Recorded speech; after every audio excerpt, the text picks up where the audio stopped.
I said swap cars out. Live swap? Is it live swap? No, cars. Would you stop, Reed? I don't want to be here all night. Whoa. Careful. You don't want to give this to me. Just point it at me. Jeez. How do I zoom?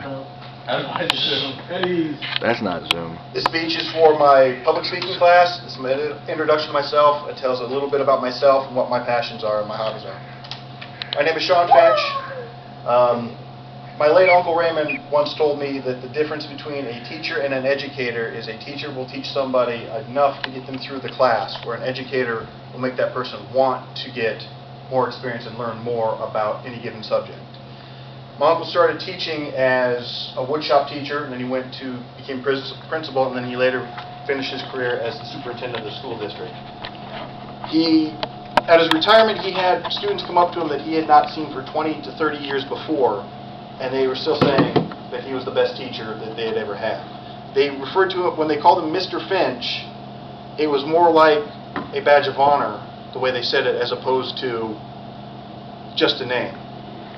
When I was in high school, I didn't do very well in class. I argued with the teachers, I read books, I was too busy daydreaming about cars and my girlfriend.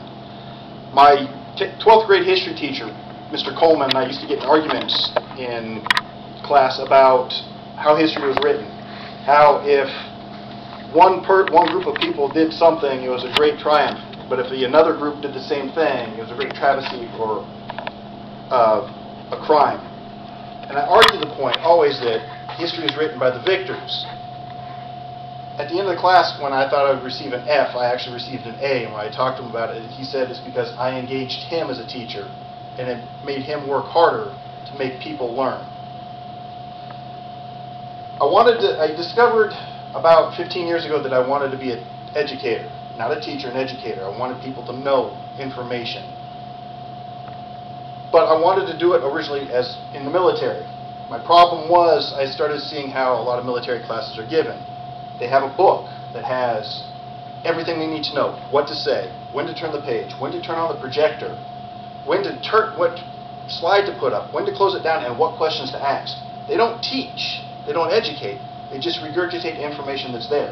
They don't inspire people to want to learn. I want to inspire people to learn.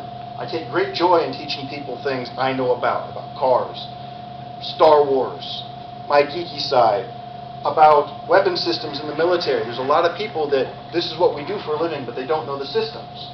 But if you give somebody who's got a passion for it to teach, to learn, they understand it. And they want to learn, and they want to learn more about it and get more information about it. This also led me to create and change classes that I've had in the past. Most of us have always had home economics class, where the most extravagant thing you do is make cookies out of a tube. That's not learning how to cook. I want to teach people how to cook. It's simple. You follow the directions. It's not hard. I also created another class, Introduction to Your Automobile, because I want people to know about cars, the basics about cars, so they don't go to the car dealership and spend $500 for a set of spark plugs, when each spark plug costs less than $5 and it takes less than an hour to put them in. Basic knowledge will help them know that. They don't need to know everything about it on an engineering level, but basic knowledge will help them.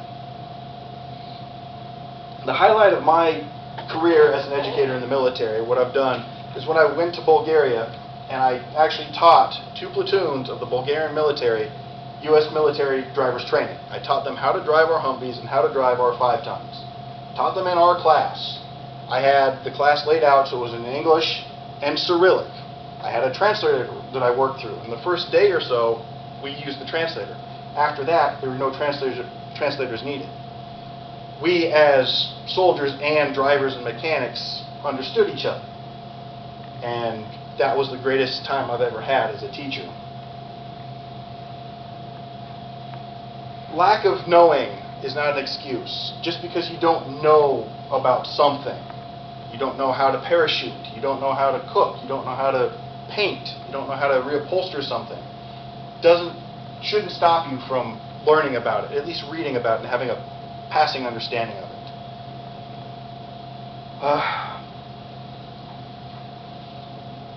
To the point that my wife would say, find something that you like to do, and you'll never work another day in your life. I found that I like to teach. I like to educate. I like to help people learn. And because of that, that's what I want to do when I retire from the military. I want to educate people. I want to be known as an educator, not as a teacher. I want to pass along what I know to others and encourage them to learn more. Thank you.